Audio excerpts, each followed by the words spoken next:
Bonfire at a protest scene in Goma, North Kivu, the Eastern Democratic Republic of Congo. Soon the sound of gunshots. At least 8 people were reportedly killed Friday evening in the Ndosho district of the city. 3 of the victims from the same family. The Democratic Republic of the Congo is the poorest nation on earth. DR Congo is so poor that the people live on just $2 every day, many even subsisting on less. But the country is one of the most blessed locations on earth, with an abundance of minerals to the tune of trillions of today's dollars. So why is the Democratic Republic of Congo so poor? How do the 100 million Congolese people survive? Join us as we discuss the economic conditions of DR Congo. In any case, the DRC's economy does not have to be weak at all, which is a true tragedy. It is one of the most materially wealthy nations in the world, having enormous natural resource endowments. There are conventional materials like gemstones, metal ores, and even petroleum, but it also contains a sizable portion of the planet's stocks of cobalt and lithium, which are crucial elements in electronics and energy storage systems. If the nation could successfully exploit these resources at current prices, it would produce $24 trillion in revenue. Note here that we're assuming that nothing is reinvested and no other industries are permitted to expand. Still, this amount of revenue would be sufficient to raise the average Congolese citizen standard of living to that of the rest of the world for 25 years. Then the DRC would not only be one of the richest nations in Africa, but also among the richest nations in the entire globe. But unfortunately, the tale of a nation beset by corruption, war, and economic ineptitude is not particularly new. So due to its lack of stability, the country has very little investor confidence.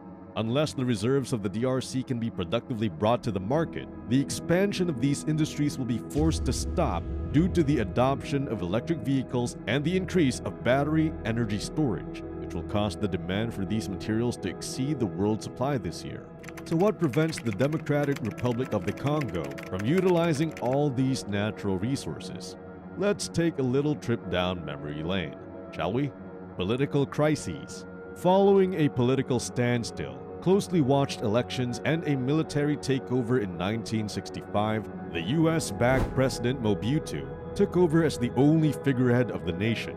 To almost no one's surprise, he quickly established a military dictatorship. The only genuine chance the administration had to maintain control was to use the threat of military force because political tensions and divisions still existed in the nation. But beyond the immediate human misery brought on by prolonged hostilities and the hardships of daily life under a dictatorship, this was a concern since it prevented the nation from attracting the investment it required to grow its economy. The Democratic Republic of the Congo's modern economy began back in 1960, when the nation gained independence from Belgium after a truly horrible period of being exploited for its labor, crops, and precious stones. At the time of its independence, the DRC was home to some 20 million people, but only a small proportion had even earned a college degree. The Belgian authorities, who had been in charge of the country's industries, effectively abandoned their positions overnight with little direction on how to manage the institutions that would support the economy. In fact, before independence, only 3 government positions were held by citizens of the Congo. It is clear that the country fell into economic upheaval very quickly since its civic systems collapsed and it stopped exporting anything to maintain its international income. And as a result of the economic chaos, fighting broke out among the nation's many political and ethnic factions, further hampering any steps the country may have made to enhance the standard of living for its citizens. A prolonged period of political turmoil known as the Congo Crisis occurred, during which both the Soviet Union and the United States secretly encouraged the bloodshed by using the country as a front to settle their political differences. Plus, natural resource extraction in developed countries like Norway, the UK, Canada, and Australia is a major source of wealth creation by private companies. But in many nations of the world, like DR Congo, you bribe government officials for mining rights. In dictatorships, the compensation only needs to benefit the dictators. Now you wonder where all that foreign aid money went. The World Bank and the International Monetary Fund would typically step in at this point and lend money to build some roads and purchase equipment to begin efficiently extracting the massive resource. but a lot of that money has simply ended up being wasted or stolen by dishonest government officials. Many of the leaders who have ruled the nation since its independence don't want their people to be wealthy, because wealthier people are harder to control. And the country's factional rivalries holding on to power is difficult enough as it is without the general public asking too many questions about how their government is run. This problem is almost impossible to solve without undue intervention in a sovereign country's politics. These crises create a vast difference in the technology used in the mines of the DRC compared to mines excavating similar minerals in advanced economies, which must be made up for with more inexpensive labor.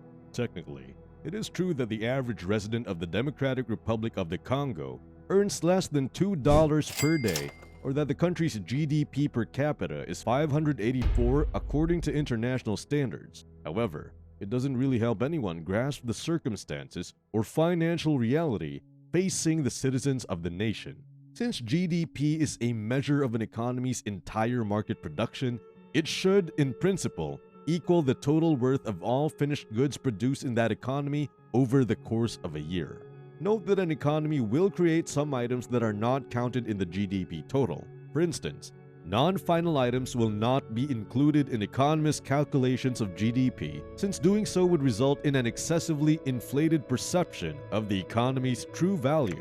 A bicycle tire, for example, that will eventually be a part of the bicycle, is an example of a non-final good. Only the $250 will be included in GDP if the bicycle is sold for $250 and the tire cost $50. And the latest GDP statistics also do not take into account illegal goods and services. Technically, these products ought to be considered as they are being evaluated.